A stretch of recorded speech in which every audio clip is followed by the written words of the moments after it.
Dan Imam Haramain mensyaratkan fi amakina mukhtalifah, di tempat yang beda-beda. Jadi kalau kampung itu besar, di tengah desa harus ada jamaah, di pojok-pojok yang biasa digoni gerduwo itu juga harus ada jamaah.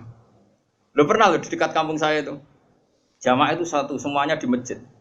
Saya bilang jangan semuanya di masjid. Itu yang pojok desa itu agak gerduwo. Aku nggak musola di situ, dibikin. Yo gerduwonya mirip tenan. Ini penting saya utarakan karena tadi malaikat itu kan di semua buminya Allah itu akan nangis kalau ada bumi yang nggak dipakai sholat, nggak dipakai sujud. Karena malaikat ini menstatuskan bumi itu mahalul sujud. Makanya kata Rasulullah wajilat lanal ardu kulluha masjid, dan semua bumi Allah itu hakikatnya adalah tempat sujud. Sehingga kalau nggak ada sujud itu ya kecewa. Bumi ini kecewa sekali kan. Makanya harus fi amakina mukhtalifah, tempatnya harus beda-beda di mana-mana. Supaya syiar. Kulo niku lami sangat di pikiran niki dan ini pasti benar. Sing darani salat iku nglakoni salat. Ya sing darani salat iki nglakoni nopo? Salat. Terus kulo mulai takbir ngantos salam niku jenenge nopo? Salat. Kemudian kita ini hidup di dunia nyata. Misalnya kena ramangan niku ora iso salat. Ku awak lemes iku ngadeg kaya ora iso apa meneh nopo? Salat. Sehingga ada wasail, wong kon mangan ben kuat sholat. Kemudian ada wasail lagi, misalnya gini, ini pengokno tenan. Nabi Ibrahim itu nabi yang luar biasa. Beliau Khalilur Rahman. Dia tahu kalau fisik manusia itu kalau tidak makan itu tidak bisa sholat. Sehingga beliau itu ngerayu pangeran, ya Allah, Rabbana liyuqimus sholat faj'al af'idatam minan nasi tahwi ilaihim warsughum minas samarat. Gusti tiang-tiang Mekah, utai pecinta Mekah atau siapa saja yang Islam, niku paringi kelar mangan. Genak kelar mangan niku ben kelar salat. Sehingga para ulama juga mengkiaskan, misalnya begini. Kalau kita tidak punya otoritas politik, maka sholat dilarang. Sehingga kita juga menjaga otoritas politik supaya sholat itu tidak dilarang. Caranya gimana? Misalnya gini, saya ini buruh di pabrik milik Cina yang non-muslim. Gara-gara saya buruh dilarang apa? Sholat, karena mengganggu jam kerja. Kalau saya mampu bikin koalisi buruh menuntut hak sholat, saya harus melakukan itu. Karena itu cara saya untuk mendirikan sholat.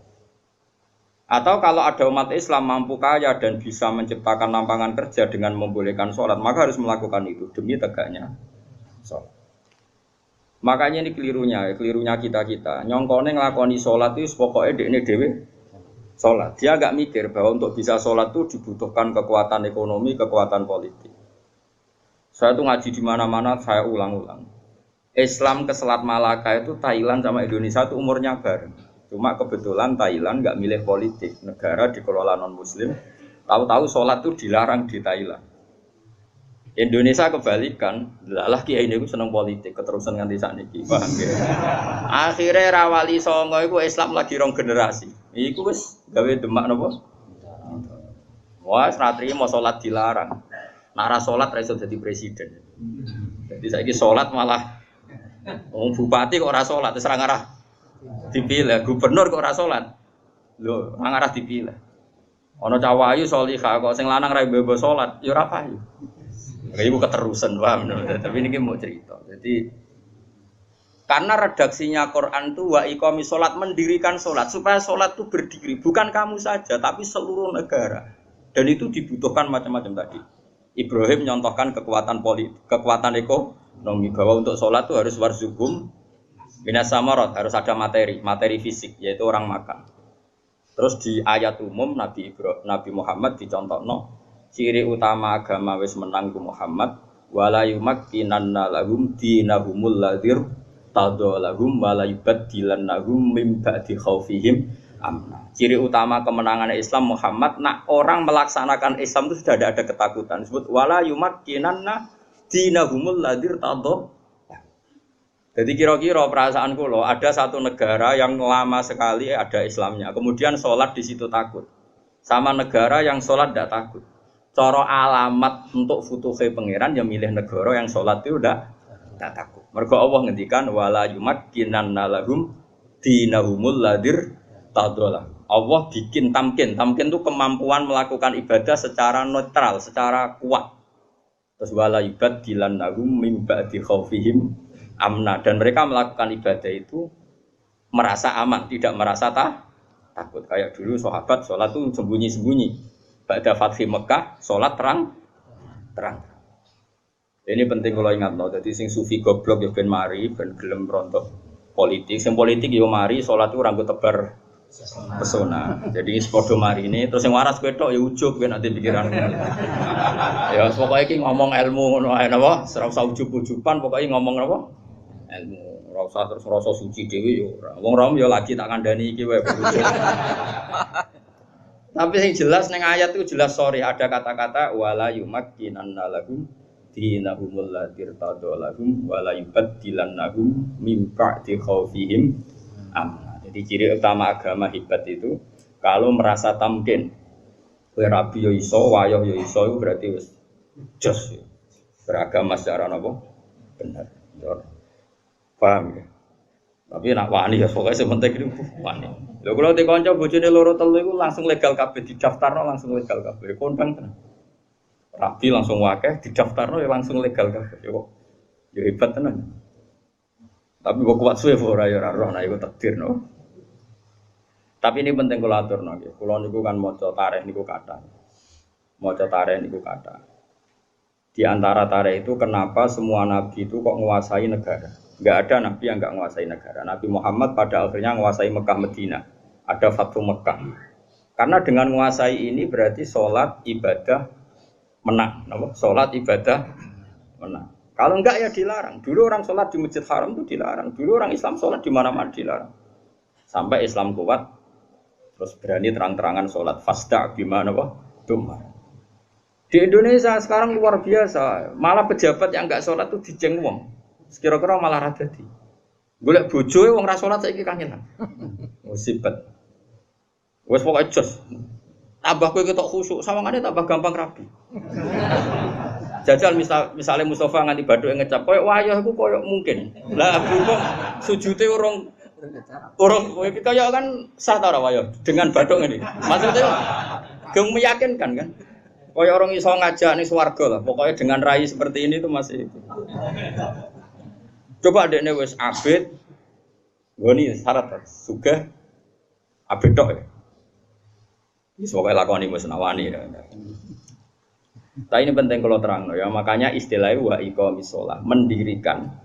Jadi salat itu berdiri. Terus kedua kata Imam Haromen salat itu harus fi amakina mukhtalifatin, di tempat yang beda-beda sing ma'rufah, sing dikenal.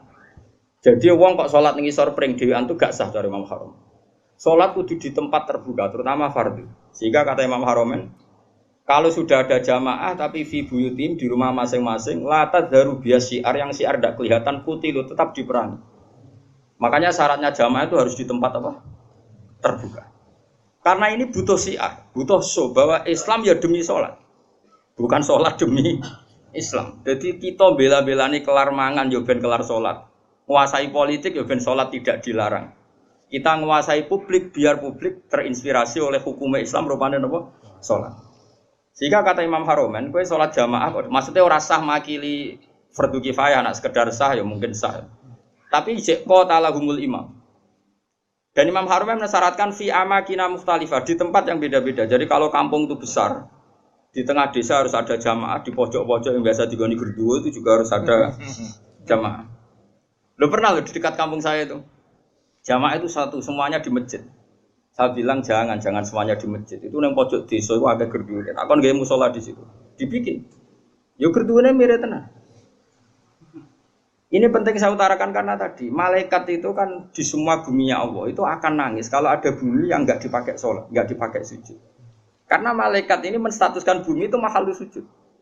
Makanya kata Rasulullah wajilat lanal ardu kulluha masjidan, semua bumi Allah itu hakikatnya adalah tempat sujud. Sehingga kalau nggak ada sujud itu ya kecewa. Bumi ini kecewa sekali kan. Makanya harus fi amakina mukhtalifah, tempatnya harus beda-beda di mana-mana. Supaya syiar. Kalau jamaah tetap di rumah, qatalahumul imam, harus boleh diperangi oleh imam. Terus ketiga, ini penting kalau terangkan masalah iqamatis sholat. Sholat itu pentingnya jamaah itu sing keliru, itu melok bener. Sing mardut melok makbul. Karena ndak mungkin kan wong 40 ora wali kabeh. Aku ya mungkin 1000 ya ora wali kabeh. Normalnya itu kalau ada orang dulu, era dulu, anggere orang 40 mesti sing sitok iku wali. Kayaknya sekarang 1 juta pun enggak jamin ada apa? Enggak ada wali, tapi enggak masalah lah. Mungkin zaman akhir kriteria wali juga agak seketat zaman dulu mungkin. Masa beda zaman kualifikasinya masih sama. Tapi kan saya kira anggar sebawa nasihat ngalor ngidul paling. Ya ini saya turunkan lah kualifikasinya saya. Santai. Salat itu iso bener iku baru kayak wong akeh. Dulu itu salat itu kok cacile. Kalau nu gak ada kitab namanya ini disertasinya doktor profesor namanya Ibu Muhammad. Kalau nu kenal sama orangnya dulu pernah ke Sarang, anak Syekh Rajab. Abahnya itu profesor, terus punya anak ya profesor juga. Dia nulis tentang fikhu Imamil Haromen. Kemudian saya pernah ketemu Sarang. Saya beli kitabnya, mulai kitab disertasi doktornya sampai dia setelah jadi profesor fikih. Dia ngarang judulnya Fikhu Imamil Haromen. Dia nganalisis cara berfikihnya Imam siapa? Haromen itu gurunya Imam Ghazali. Wah itu lama yang luar biasa betul. Dia itu orang Irak. Mangkel deh, Mekah jadi kota mati mangkel ulama mandi kan. Dia udah pernah Mekah, mulang itu ngawur-ngawuran, ngawur wong alim tapi coba apa yang gue. Maksudnya ngawur itu, panjang bahasa Arabe tenanan itu ismam itu budak itu ora peduli. Mulanya tak terjemah ngawur, ora koyo ngawur ora ono biasa. Ya bahasa Arabe tenanan ismam pun mau budak dari kata apa? Sumun, enggak mau tahu. Mulang di Mekah. Ya dasar wong keramat. Mulang sing ngaji wae, sing gubedeng yo akeh. Mulang ya dene jalan. Bareng Mekah wis ruame ilmu pindah nang Madinah. Gak trimo dene Madinah mati ilmu. Mulane digelar imam napa? Harum. Semenjak itu Mekah Madinah itu ada geliat fikih. Mergo digerakkan oleh imam siapa? Wah, nak ngondikan wis kuwasa repol jadi mahrum kok ora sepol. Makanya Imam Ghazali di Ihya sering keras karena didikan guru. Wol karena jadi Imam Haromen, ngamuan wong. Yaitu beliau termasuk yang fatwa jamaah itu tidak cukup fi makanin wahid, kudu fi amkinatin mukhtalifah di beberapa tempat yang beda-beda karena semua ardua enggak boleh dipisahkan dari sujud. Sehingga terus dia ini untuk gelar nopo imam nopo Haromen. Kalau ada kitab sekitar berapa jilid ya, ada 8 jilid atau 9 jilid yang kitab karangan beliau namanya Nihayatul Matlab fi Dirayatil Madhab. Itu kitab Indo. Jadi Imam Ghazali alim gitu itu karena barokahnya dididik Imam siapa? Haromen. Haromen itu luar biasa. Yang paling saya kenang dari Imam Haromen itu gitu. Nak ngendikan ku ambek ngamuk. Wis masyhur. Kok yang menang kalah itu ngamuk. Tapi ngamuke wong alim ya tetep keramat terus. Kowe ngamuk ya wis guyu cilik. Ya apa ya koyo stres ngono modele ngamuk enak wong ra alim itu terus koyo mergo rondo ngono. Tapi nang ngamuke wong alim itu duwe napa? Haid. Terus dia menulis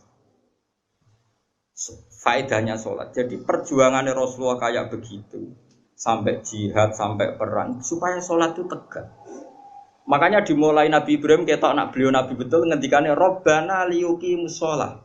Supaya mereka melakukan sholat, cobalah karena mereka manusia kasih uang. Kasih makan, karena mereka kalau nggak makan nggak kuat. Robbana liyuqimus sholat. Saya bela-belain mendoakan penduduk Mekah punya uang itu supaya liyuqimus. Berarti fas sholat maksudah tujuan kita makan adalah ben kelar. Sekarang kan enggak. Ayo sholat sih ben mangane enak. Berarti mangane ku tujuan, sholatnya ku lan. Bagus innalillahi wa inna ilaihi raji'un. Mulane kena buka Ramadan. Niku cara aku sampe mangan sik, aja sok khusuk terus ora usah mangan. Ben mangan sik ben salate tenang. Ayo salat sik ben bukane tenang. Berarti kowe bela-belani mangan, salate mau lantara. Usum di kene kowe. Ora ora wali-wali. Tak delok raine iku durung wali, mergo iku cek salah. Tapi nanti kualifikasinya diturunkan jadi wali supaya gampang jadi apa? Terus keempat begini masalah sholat. Kalau gak ada kitab Fathul Bari, Sarahnya Bukhari. Itu nabi-nabi saking senengnya sholat. Kata Rasulullah, Wa ra'aitu Musa tahtal kasibil ahmar wa huwa qa'imun yusolli ala qabri. Saya melihat Musa pertama ketemu, dia masih di kuburan di tahtal kasibil ahmar. Ada gundukan merah dekat Yerusalem, itu sekitar berapa ya?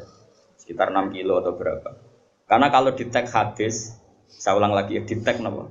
Hadis Nabi Musa itu sebenarnya mau mati itu di Tih, mau wafat itu di Tih. Tih itu ya dengan Masjid Haram masih 20 kilo atau berapa, masih jauh. Terus beliau kata Nabi Musa, Nabi itu unik semua. Ya Allah, matikan saya romyatan bihajarin ila ardil muqaddasah. Saya inginnya mati banyak selemparan batu karena dulu enggak ada kiloan, enggak ada meteran, ukurannya romyatan dihajarin, sekuat orang melempar batu, ya sedekat itu saya mati. Ya kira-kira berapa? Orang melempar batu itu paling berapa kilo? Kira-kira. Gak buanter, wong Arab lho, aja wong Rondo. Wong Arab wis bar mangan, aja. Hah? Nak watune cilik tak gede. Nak watune gede kok. Nak jak matematika juga. Gak piro. 100 meter par kan? Hah? Bro. Nah itu di situ Nabi Musa itu sholat. Kalau nanti teng makomnya Nabi Musa, makom itu tempat beliau sholat dulu. Teng kuburannya. Meskipun kuburannya mukhtalaf alaih tentu. Terus di Syarafatul Bari itu gini, termasuk yang ditulis Said Muhammad dalam Mafahim Ajiban Tuhan. Rasulullah itu saking senengnya sholat ngedikan gini, ketika saya belum pernah ketemu para nabi kecuali pas itu kuburan di kuburannya sholat demun farid sendiri. Kan gak iso ngentongi jamaah mau ndak mau harus sendiri. Pas Nabi Muhammad mau Isra itu kan beliau di Baitul Maqdis. Semua sholat datang. Karena mereka hobinya sholat, ini mumpung ada imam besar Kanjeng Nabi maksudnya ngono Bapak. Kowe kok aja terlalu jurnalistik. Mumpung ada imam besar, Imamul Muttaqin itu, yang di tarhim itu. Di tarhim kan diterangkan yang ada tuh musola yang masih pakai tarhim itu. Wa taqaddam tali sholati. Fa shalla wa antal seperti terus watakot damtal isolat itu terus wal antal apa imam. Kemudian para nabi datang, kamu maju dan kamu menjadi apa imam. Itu nabi sebelum Mi'raj itu kenangannya para nabi ya sholat. Jadi semua nabi datang ke Baitul Maqdis itu hanya apa untuk sholat. Mumpung ada ya Imam al-Muttaqin, Imam al-Mujahidin, imam besar ahli jihad ahli taqwa. Itu semuanya gitu, semuanya demi sholat. Singkat cerita ketika Nabi mau kapundhut, saking senangnya sholat itu ngetikan nih, saya hafal teksnya. Saya ini mau meninggal kata Nabi. Dan saya melihat para Nabi itu sholat di kuburannya. Terus kata Nabi, wa ana akramu ala Allah. Dan saya terlalu terhormat. Saya ini terlalu terhormat di mata Allah. Untuk membiarkan saya 3 hari meninggal, kemudian saya tidak sholat. Jadi pastikan, kalau saya terpaksa ngalami masa-masa kecelok mati mayit, maksudnya kecelok ya tentu tidak mayit hakikatan karena semua nabi itu ahya, semua nabi itu hidup. Umpama aku kecelok ngikuti prosedur umumnya wong sing kecelok kapundhut, paling banter mau tolong. Aku ku izin mbek pangeran, terlalu terhormat pangeran, kok aku terus ning kuburan kok amen turu mati terus sholat. Jadi nabi cita-cita terbesar beliau setelah meninggal pun itu mau melakukan sholat. Wa ana akramu ala rabbi. Setelah saya meninggal gini, walam usul ibadah salasin. Kemudian saya tidak sholat setelah masa 3 hari. Ya masa 3 hari mungkin itu pilihan Nabi karena mau tidak mau harus mengalami proses peralihan alam ya. Tapi tetap cita-citanya itu sholat. Nah saya ini gue iso sholat udah spring susu. Ya Allah, ya Alhamdulillah dan sampai sejak udah besar. Terus keempat. Sebaiknya imam sholat itu yang paling alim, paling akrok, paling benar. Itu awal-awalnya. Tapi nanti kan terus kayak seleksi KPU. Misalnya Mustafa, wis iki jenggoten wis sunah Rasul tua wis bener. Tapi engko tajwidnya kalah mbek Ki Fuad. Ki Fuad misalnya tajwidnya bener kalah sepuh mbek Pak Hudi. Nanti kan iso seleksi kan ribet. Sajane apik aturan itu, tapi nanti jadi ribet.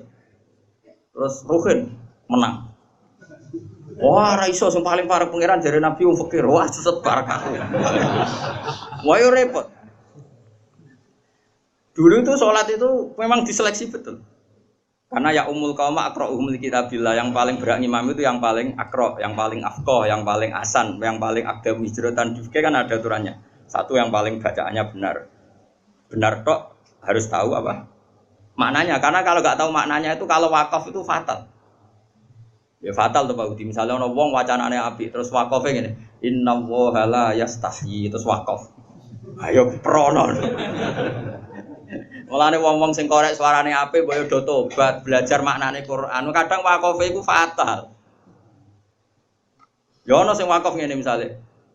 Apa itu innama yastajibul ladzina yasmauna wal mauta. Berarti artinya terus piye? Dadi sing nampa dakwahe pangeran iku wong kula niku cara pantes ku ape ngarang Bapak Kofasol, tapi wong kira-kira do angel bali lho rugi.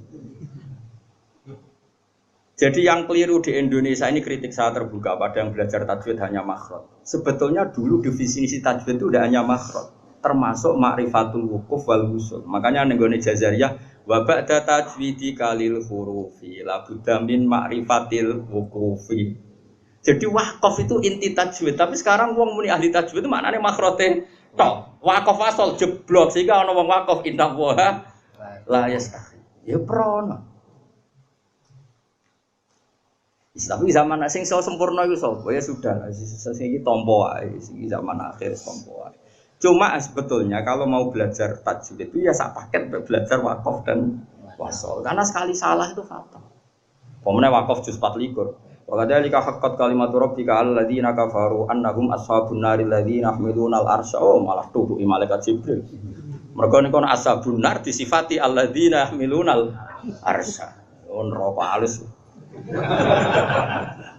Makanya wakaf ini penting sekali. Lho kula nu gadah kitab karangane Hasan bin Hadi Asegaf. Saking judulnya kitab Al-Jauharul Masun fi Qiraati Qalun, qiraahnya Nafi' yang riwayatnya Qalun. Sampai saking duane Habib Hadi Hasan bin Hadi Asegaf. Itu orang sadat yang terkenal ahli qiraah. Sampai ngedikan gini, saya ngapal kitabku nem wakaf tok dakhalal jannah. Saking mangkele wong wis ora belajar roh tok 6 sangka wakaf. Iku dakhalal. Lah aku iku apal ae ketan. Jadi potensi mlebu swarga itu tinggi lah karena 6 wae swarga. Puluhan mungkin ratusan. Karena ya tadi fatal, kalau tidak tahu itu fatal. Ya tapi piye zaman akhir ki ape opo? Wong-wong ora sempurna. Ya sudah enggak apa-apa, sudah kita seperti ini kita terima saja. Semenjak wong padha buletes, untungnya Nabi ngendikan ra ikut tok. Sallu khalfa kulli barin wa fajirin. Sallu khalfa man qala la ilaha illallah. Semuanya iku ora ono seleksi. Mane kula nu salat teng putih-putih makmum, guling-gilingan nak imam ora usah diseleksi. Koyo KPU wae. Dadi kula wis anggere ana wong imam nggih. Hingga detik ini kula sering makmum. Kula sampean kapan-kapan nak tuwa yang imami kapan-kapan. Tapi saniki sementara makmum guling-gilingan nak salat itu sesuatu yang baik bahkan ketika diimami orang yang kurang baik. Masyhur itu kan, ketika Sayyidina Utsman dikepung oleh orang-orang Khawarij, semuanya itu fusak, terus sholat didirikan. Ketika sholat didirikan, karena orang soleh-soleh itu dikepung, diimami mubtadi, orang yang sangat berdua, ratirmo berdua, sangat berdua. Bahkan orang yang imam ini termasuk orang yang menghendaki Husain terbunuh, Sayyid Utsman terbunuh. Orang-orang baik di dalam gedung. Termasuk Sayyidina Utsman, Sayyid Hasan bin Ali, terus ada Abu Hurairah, ada beberapa itu. Terus ketika sholat didirikan itu ada yang usul ke Sayyidina Utsman. Ya Utsman, apa engkau membiarkan mereka ngimami sholat sementara mereka berdua itu? Jawab Sayyidina Utsman lucu. As-sholat ahsanu ma ya'malun nas. Ini ada di Bukhari. Fa idza ahsanan nas fa ahsin ma'hu. Sholat itu perilaku terbaik manusia. Kalau mereka sedang sholat kan sedang baik ya sudah nggak apa-apa kamu makmum. Setidaknya pas sholat itu sedang baik. Saking arifnya Sayyidina Utsman. Makanya sama makmum rugen ya bolak-balik. Setidaknya pas sholat itu pas waras. Lah aku pas wedo ya pas rata anut. Pas sholat Pak Mustafa itu pas sholat ya tanut. Tapi nak pas turu ngaji ya rata anut. Jadi sementing itu pas sholat itu kearifan. Aku lo makmum wong bolak-balik, kecewa ya bolak-balik tapi adas. Mulane kula mantep dosa kula disepuro, kula husnudzon mbek pangeran. Wong pangeran dawuh anak idadzoni abdi. Kula nu zaman melarat, saiki lah ya urung juga tapi kula niren tuwih melarat di bangsa iki. Moro Jogja niku beto kerdus. Kalian santri kula kalih. Kula riyen zaman melarat to di santri. Jadi sepakat kiai, melarat lah yo. Lho kula zaman melarat itu wis ngorek kitab mahal, kitab tertinggi loh. Setelah Fathul Qorib, Fathul Muin, Fathul Wahab itu kitab banyak santri sarang yang ikut saya karena ingin ngaji sama mahal. Padahal tamat aliyah sarang. Jadi mulai dulu saya di Jogja pertama itu mahal. Saya kira tak dono nasoil bibat. Lagi nak gelem sorokan loh, tapi yo kesing moco. Tak baleni neh mulang nopo mahal. Tapi sekali raiso tak usir. Itu makmum. Lalah itu lunga aku itu bada sufi, saka narukan bada sufi. Pas antara Pati Purwodadi itu sudah masuk Purwodadi itu wae Jumatan. Kulo niku wedi pangeran. Senajan tono kaul-kaul sing darani musafir oleh no. Ninggal apa? Jumat wong kula musafir tenan, misale kula teng narukan ya ora omahku. Singkat cerita aku tetep medhun. Padahal gue kerdus kali perjuangan. Salat. Dari wudune ku ning kali. Sing Jumatan mu 16. Imame maca Fatihah kok wong jihad, yakin. Aku sih yakin pangeran ra nampa ora mentolo, wis aku yakin aku ya. Wadi ya wis. Walhamdulillah rabbul yakin sekali insyaallah. Mulane kula semenjak iku ora fanatik tajwid. Ana wong makhrote apik tapi engkek, makhrote keliru tapi jihad. Bayangno wis gak mentolo lah pangeran nolak iku. Berarti mun wis dino siro. Aku sholat nganti nangis. Sampai dongaku tak rubah ya Allah. Anta akramu min anta rudda sholata hadratul. Jenengan terlalu mulia untuk menolak. Kula sing menusati kula atos, mumpung kula zuri mon kula tampa. Jenengan Rahman Rahim. Cek tegane jenengan batal lo salate tiyang niki. Mumpun Gusti jenengan tampa mawon. Mumpun nak boten ditampa kula ora rasa tampa pisan wis.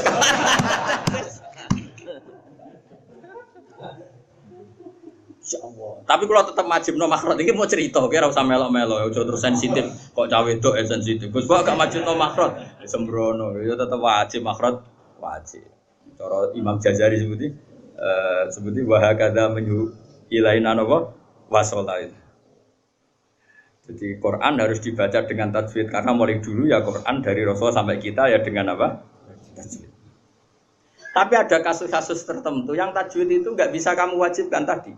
Daerah itu sudah terbelakang, ba'idun minal ulama. Singkat cerita setelah saya sholat Jumatan tadi, santri saya 2 itu ya ada. Dia sesuai prosedur fikih kalau nggak sampai 40 itu ya ada. Dan dia yakin kalau imamu qari'in bi ummin itu tidak sah. Wong dene iso ngaji mahal di dadi roh. Wong korek makmum wong ummi itu tidak sah. Dene ya ada. Tapi aku ra ya ada. Ora pernah sama takok Gus lha jenengan dapat tidak ada. Aku nak ya ada iku mari takabur. Kaya sholat wong ora ditampa. Wes aku spekulasi kok sowan pangeran atok rata kabur dibang ya ada. Wes kowe ya tetep ya ada ora usah. Tapi ya ada ku sampe isin mbek pangeran. Gusti jenengan iku wong mulia, zat sing mulia. Gak mungkin nolak salate tiyang niku. Wes 16 lah pun. Dadi aku ra ada iku kuwatir ujug kuwatir takabur mosok pangeran ra ngesano. Salate wong sing jihad. Obar runtuh sing mamak delok sakit. Lah mau coba Fatihah ngono geger. Kok wong kelahiran lho, kok wong kelahiran. Angel temen contone.